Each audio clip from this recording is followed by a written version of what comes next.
There is a kitchen in Osaka no bigger than a closet. One woman, one small fridge, one cutting board worn smooth at the edges. She spends less on food in a month than most families spend in a week, and she has never once used a coupon app, never clipped a discount code, never bought anything in bulk from a warehouse store. Her fridge is never empty, her family never complains about repeating meals. And somehow, her grocery bill has stayed almost identical for 15 years while prices around her have climbed and climbed. Meanwhile, somewhere else right now, someone is standing in a supermarket aisle with a cart half full, staring at a receipt in their head, wondering how the number keeps going up no matter how many coupons they clip or how many store brands they switch to. What if the difference between these two people has almost nothing to do with discipline and almost nothing to do with income? And almost everything to do with 7 small decisions made before any food is even bought. By the end of this video, you will understand exactly what those decisions are and why a handful of quiet Japanese kitchen habits can start shrinking your grocery bill as early as this week. Before we get to the 7 habits, we need to take apart an assumption almost everyone carries into the supermarket. The assumption is this: saving money on groceries is a math problem. Buy less, buy cheaper, and the bill shrinks. It is the foundation of nearly every budgeting app, every coupon newsletter, every cut your grocery bill article on the internet. And for an enormous number of households, it simply doesn't hold up. Not because people aren't trying, but because the equation leaves out the one variable that actually drives the number: waste. Not obvious waste, not spoiled milk left forgotten in the back of the fridge, but quiet, invisible waste baked into how a kitchen is run from the moment food enters the house. The real Japanese term, mottainai, a phrase that carries something close to regret for wasted potential, said when something useful is thrown away before its value is used up. The practice: in a Japanese kitchen, nothing enters without a destination already decided. Vegetable peels become broth. A half onion is never left loose in the fridge. It is wrapped, labeled by day, and placed where it will be seen first. The scientific validation: researchers studying household food waste have found that visibility, not willpower, predicts whether food gets used or discarded. Items pushed to the back of a fridge are forgotten within days, and forgotten food becomes wasted money at a scale most households never calculate. The second pain point is the impulse-driven shopping trip.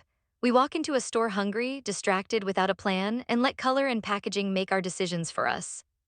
The real Japanese term, kakeibo, literally a household finance ledger, a practice dating back over a century where every purchase is written by hand before it becomes a habit of the wallet. The practice: before shopping, a short list is made not of items, but of meals. 3 dinners, not 30 ingredients. Everything bought must serve one of those meals or it does not go in the basket. The scientific validation: behavioral economists have shown that pre-committing to a plan reduces what researchers call decision fatigue purchasing, the tendency to buy more items the longer and more tired a shopping decision process becomes. A meal first list shortens that decision window dramatically. We tend to think of the refrigerator as neutral storage, a box that holds whatever we put into it. But in a Japanese kitchen, the fridge itself is treated as a small, disciplined system. The real Japanese term, tainina, a mindful, careful way of living applied here to how food is arranged. The practice: food is stored in shallow, labeled containers, oldest in front, newest pushed back, a rule so simple it is almost invisible, yet almost never followed in Western kitchens. Fruits and vegetables are never sealed in their original plastic. They are rewrapped in a slightly damp cloth, which keeps them fresher for days longer.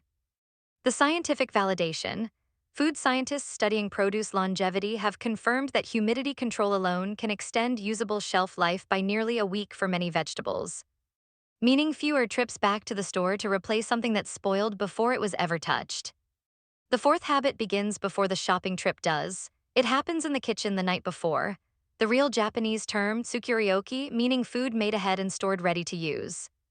The practice: a Sunday afternoon is spent not cooking full meals but preparing components. Rice cooked once for the week, vegetables blanched and portioned. A single pot of dashi broth, the base for nearly everything that follows. The scientific validation: nutrition researchers studying meal preparation behavior have linked batch-prepared staples to a measurable drop in last-minute takeout ordering. The single largest hidden expense in most household food budgets, one that never appears on a grocery receipt at all. The fifth pain point is portion blindness, buying in quantities disconnected from what will actually be eaten. The real Japanese term, ichiju sansai, one soup, three dishes, the traditional structure of a Japanese meal. The practice, meals are built from small, deliberate portions across several dishes rather than one large one, which naturally limits overbuying of any single ingredient. A protein is bought by the gram needed for the week's meals, not by the package size that happens to be on the shelf. The scientific validation. Studies on meal structure and food waste have found that varied small portion meal formats correlate with lower per person food expenditure than single large dish diets. Because ingredients are used more completely across multiple meals instead of one dominating dish. The deepest inefficiency in most kitchens is treating each ingredient as if it belongs to only one meal. The real Japanese term, mottainai, returns here in a different form, applied to what is often called nabemawashi, using one core ingredient across several dishes in a week. The practice, a single piece of daikon radish might appear pickled on day 1, simmered in soup on day 3, and grated raw by day 5. Nothing is bought for a single use. The scientific validation. Economists studying household consumption patterns describe this as ingredient elasticity. The more uses a single item has, the lower its effective cost per meal, even when the sticker price never changes. The final habit is the quietest of all, and researchers describe it as maybe the most important. It has nothing to do with buying at all. It is about what happens at the very end of a meal. The real Japanese term, gochisousama, said after eating, an expression of gratitude for the food and the effort behind it. The practice, leftovers are never treated as failure, they are treated as tomorrow's lunch always. A small bento box is packed before the dishes are even done, so nothing sits forgotten and nothing gets thrown away out of neglect. The scientific validation. Food waste researchers have found that households with a fixed, immediate ritual for handling leftovers waste dramatically less food over time than those who decide later, because later rarely comes before the food goes bad. As you have seen, cutting a grocery bill in half doesn't require a discount app or a warehouse membership. It requires a change in how a kitchen is run. It requires you to reduce invisible waste with mottainai, plan meals before shopping with kakeibo, store food with intention, prepare staples ahead with tsukurioki. Build smaller varied portions through ichiju sansai, stretch single ingredients across the week, and close each meal with a plan for what remains. A lower grocery bill is not the absence of spending. It is the presence of intention in every single decision that leads up to it. If this changed the way you think about your own kitchen, please like this video and subscribe to the channel so we can continue unlocking Japanese wisdom together. And now, I want to hear from you. Which of these 7 habits are you going to start with this week? Leave your comment below. Until the next video.